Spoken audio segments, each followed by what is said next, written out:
록기입니다. 록기는 히브리 성경에서 율법과 예언, 스가스 중 시가스의 5 두루마리 중에 2번째 책으로 맥추절인 오순절 때 낭독되었다고 합니다.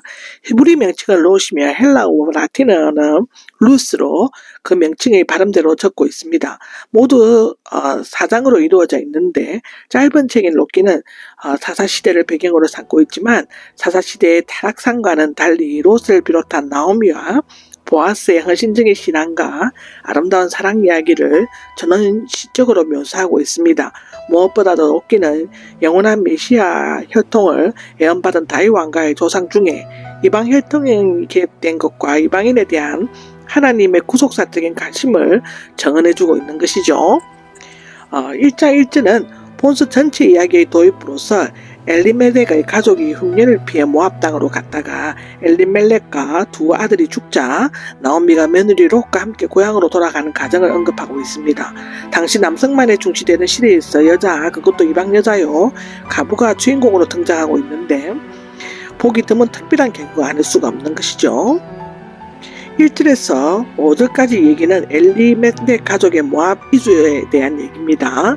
이 이야기는 여호수아가 죽고 사울 왕에서 비롯된 왕정시대 이전의 사사시대가 그 배경이 되고 있고 350년간 지속된 사사시대에는 특별한 지도자가 없이 국가적인 위기 때문에 사사라는 영웅적인 지도자가 나타났으나 백성들을 구원하고 다스렸습니다.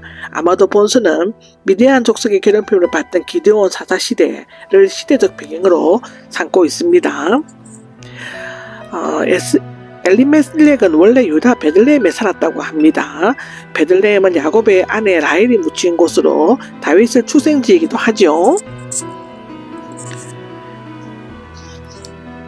예루살렘의 남쪽 8km 지점에 위치한 고원지대인 베들레헴은 구속사적인 의미에서 미가의 예언대로 예수 그리스도께서 태어나신 곳이라는 데 큰 의미가 있습니다. 모압 땅, 정문자적으로 모압 들판은 아르논 강과 세롯 강 사이의 요단 동편에 있는 넓은 들판을 말하고요. 르우벤 지파와는 인접해 있습니다. 하나님은 왕이시다의 뜻을 가진 엘리멜렉은 분명히 신앙적인 가정에서 철저한 종교 교육을 받은 인물이었죠. 그러나 그가 흉년을 피해 이방인의 땅 모압 지방으로 간 것은 하나님께서 반드시 지키도록 주신 땅을 포기한 불신앙적인 행위가 아닐 수가 없는 것이죠. 당시 흉년은 자연적인 요인에 의해서 발생했습니다. 성경에 나타나는 흉년은 대부분 언약의 땅에서 우상을 섬기고 하나님께 불순종한 징벌의 결과로 나타내는데요. 사사시대의 흉년은 당시의 사회적 부패와 종교적 타락과 연관되어 있을 뿐만 아니라 이스라엘의 수산물에 약탈하고 땅을 황폐시켰던 미디안의 침략이 직접적인 원인이었을 것입니다. 더욱이 엘리멜렉이 모압 땅에서 10년쯤을 살았던 것을 보면 단순히 흉년을 피해 일시적으로 간 것은 아니었던 것 같고요. 효과적으로 그들은 모압 땅에서 큰 고초와 어려움을 겪게 되었습니다. 모압 땅에서의 고난이 3절에서 5절까지 기록되어 있습니다. 엘리멜렉이 가족을 이끌고 온 지 얼마 되지 않아 죽었고 나오미는 아직 장가들지 않은 2 아들이 있었기 때문에 계속 모압 땅에 머물렀던 것 같습니다. 그렇지만 2 아들 말론과 기럨이 죽고 나오미 혼자 남게 되자 고향으로 돌아가려고 했습니다. 이름의 뜻을 보면 2 아들은 태어날 때부터 약하고 병치레를 많이 했던 것 같습니다. 큰아들의 이름은 병약한 뜻이고 또 2번째 아들 기럨은 쇠약한 뜻입니다. 그들은 현지에서 오르바와 롯이라는 모압 여자와 결혼을 하였습니다. 이스라엘 사람이 모압 여자와 결혼한다는 것이 율법에 어긋나느냐 안 되느냐에 대해서 2 가지 견해가 있습니다. 페시타 역본과 달쿰 역본은 본절에 그들의 이방인 아내를 취하는 것은 하나님의 율법을 어긴 것이다 라는 내용을 덧붙여지고 있습니다. 이에 대해 모세의 율법은 가나안 여인과 결혼하는 것을 금지하지만 모압 여자와의 결혼은 금지하지 않았기 때문에 굳이 결혼 자체를 정지할 수는 없다고 주장하기도 합니다. 사실상 하나님께서 가나안 족속과의 결혼을 금하신 것은 그들의 우상 숭배 때문이었습니다. 열왕기상 11장을 보시면 됩니다.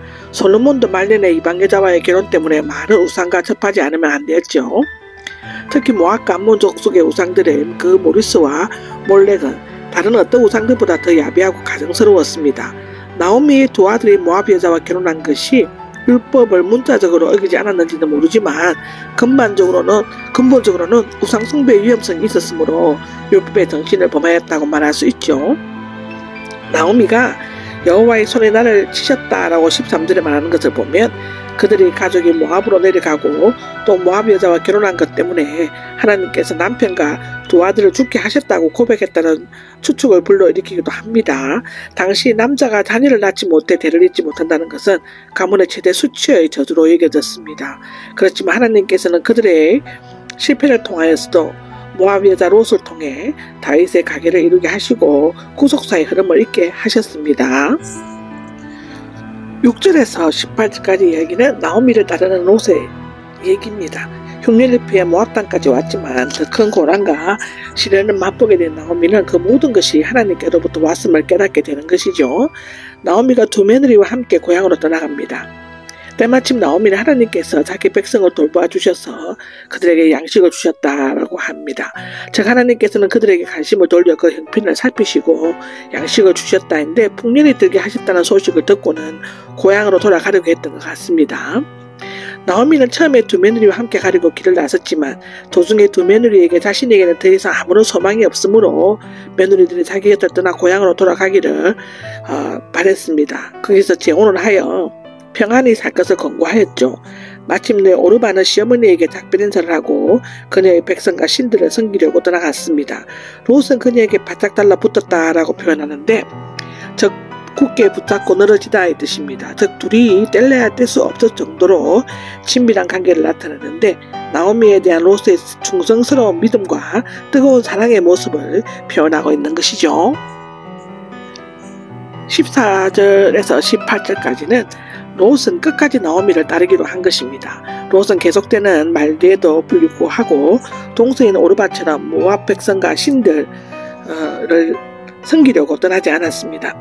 끝까지 나오미를 따라가려고 했습니다. 그 이유는 단지 비참한 지경에 빠진 시어머니에 대한 동정심이나 인간의 때문만은 아니었습니다. 그것은 그가 원래 이방계였지만 이스라엘 가문에 가서 비로소 알게 된 여호와 하나님께 대한 신앙적인 결심 때문이었을 것인데요.